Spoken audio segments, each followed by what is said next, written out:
Aisyah, romantisnya cintamu dengan Nabi. Dengan baginda kau pernah main lari-lari, selalu bersama hingga ujung nyawa kau di samping Rasulullah. Assalamualaikum warahmatullahi wabarakatuh. Bertemu dengan saya Bidantri, dan saya lagi demen dengan lagu Aisyah. Kali ini kita ngobrolin soal nyeri haid. Jadi buat para remaja dan para wanita, ibu-ibu kah yang sekarang ini masih juga mengalami nyeri haid, kita akan sharing sedikit tentang nyeri haid tersebut, kenapa terjadi dan berapa lama biasanya terjadi. Nah, aku masih ingat bahwasanya aku datang haid itu di usia 12 tahun, sekitar kelas 6 SD. Dan waktu datang itu aku sempat kaget ya. Cuman sudah pernah tahu karena pernah nih kalau anak-anak kecil tuh ketemu gitu ngobrol. Nah, yang sudah dewasa, yang sudah teman-teman, maksudnya yang sudah umur di atas tuh ngasih tahu kalau pertama kali haid, kalau nanti haid itu yang akan terjadi seperti ini. Jadi aku tuh sebenarnya sudah punya gambaran. Kalau dari orang tua, aku tidak pernah punya gambaran tentang haid itu bagaimana datangnya, usianya kapan. Tapi waktu itu masih bertemu dengan teman-teman dan sudah dapat cerita pengalaman mereka. Nah, yang membuat aku itu berbeda dengan teman-teman itu, aku nyeri kalau datang haid itu nyeri banget dari perut ya, terutama bagian bawah sampai dengan ke pinggang. Itu rasanya subhanallah sakit banget, dan itu harus terjadi. Kebetulan siklusku pendek ya, cuman 21 hari. 21 sampai dengan 23 hari, pendek sekali siklusku. Jadi aku tuh dalam 2 bulan itu haidku 3 kali, dan setiap kali haid itu sakit sekali itu, terutama di hari pertama, kedua, dan ketiga. 3 hari ya, 4 hari mulai turun sakitnya, dan aku kalau haid itu cukup lumayan lama, kadang-kadang lebih 7 hari. Itu deras-derasnya itu di 7 hari pertama, kemudian akan menurun jadi flek, dan bersih itu kadang-kadang di hari ke-10. Cukup lumayan lama. Nah, pas waktu itu sama ibuku tuh cuman dibilangin ya kayak gitu Dok, kalau memang sakit menstruasi itu sakit perut, katanya ibuku juga seperti itu. Nah, terus biasanya dikasih air hangat. Aku tuh dikasih air hangat waktu ini sama ibuku, itu dikasih air hangat. Nah, pas aku sudah SMP, aku kan tinggal sama bibiku di Kalimantan. Waktu itu aku di Jogja, aku tinggal sama bibiku di Kalimantan. Bibiku heran kok kalau aku misalnya menstruasi pasti sakit. Jadi aku sempet dibawa berobat ke dukun ya, zaman itu ke dukun. Kalau ke puskesmas kan kita pasti dikasih parastamol, tapi kan bibiku bingung karena setiap bulan. Jadi ternyata karena munculnya sindrom pra-haid gitu. Jadi waktu itu aku dibawa ke dukun, dan sampai di sana biasa perutku diurut, diraba-raba nih sama dukunnya. Wah, ini katanya kena senggugutnya, segugut. Terus aku nanya, senggugut itu apa? Terus dia bilang senggugut itu cicak. Jadi ada cicak gaib di dalam rahimmu itu yang membuat perutmu itu sakit. Kalau kamu datang haid ini bisa sembuh, tapi kamu harus datang selama 3 kali menstruasi, dan setiap hari ketika haid 3 hari pertama selama kamu sakit itu. Jadi aku tuh terapi di situ. Pas terapi pertama, namanya kita lagi nyeri, diurut, memang agak rileks sedikit ya, diurut itu perutku itu, dan dikasih namanya minyak bumi. Baunya tahu sendiri ya, minyak bumi ya agak bau minyak gitu. Nah, terus diurut sampai dengan 3 hari, dan sampai hari ke terapi yang ketiga kalinya, dan ya menurutku sih nggak ada perubahan tetap kalau misalnya datang haid tetap sakit. Jadi aku sharing ke teman-teman, katanya minum Feminax gitu. Feminax zaman itu ada itu ya kalau nggak salah sih Feminak ya namanya. Itu kalau misalnya kita di TV itu ada iklannya. Jadi kalau aku sakit minum itu ya agak berkurang sih, tidak terlalu sakit. Terus kadang dari puskesmas aku dikasih paracetamol. Nah, setelah SMP aku setelah SMP aku kan masuk lulus jadi sekolah perawat. Zaman itu namanya sekolah perawat, sekarang tidak ada. Sekolah perawat kesehatan. Nah, di situ pas aku kelas 1 tingkat 1 kan aku sudah mulai belajar itu tentang obat, tentang perawatan, tentang haid, tentang macam-macam lah kesehatan. Mulai banyak belajar di situ. Di situ aku tahu. Jadi awalnya aku belajar itu karena aku waktu itu sakit demam sampai pingsan, dan ketika itu aku haid itu, dan aku setelah aku pelajarin pelan-pelan itu suamiku mau lewat, nggak kelihatan mas. Nah terus habis itu aku pelajarin ternyata kita bisa dikasih obat yang namanya asam mefenamat. Apapun itu bentuknya, yang penting itu adalah anti nyeri. Aku coba yang namanya paracetamol. Pas haid pertama kali aku nyoba paracetamol. Tapi dari aku nggak nyoba paracetamol. Aku kan sudah pernah minum paracetamol ya waktu zaman SMP, karena setiap kali sakit aku dikasih paracetamol itu sama petugasnya di puskesmas.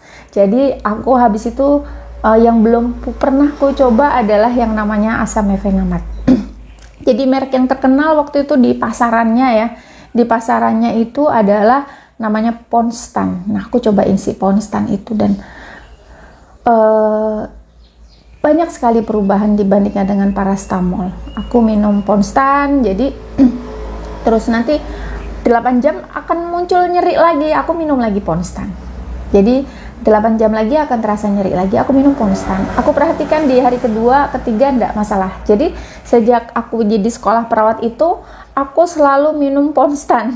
Aku setiap bulan pasti harus menyediakan Ponstan di rumah, di kantong tasku jika sewaktu-waktu aku datang haid, dan aku harus segera minum. Kalau aku minumnya cepat, maka haidnya tidak lama, rasa nyerinya itu tidak akan muncul lama gitu.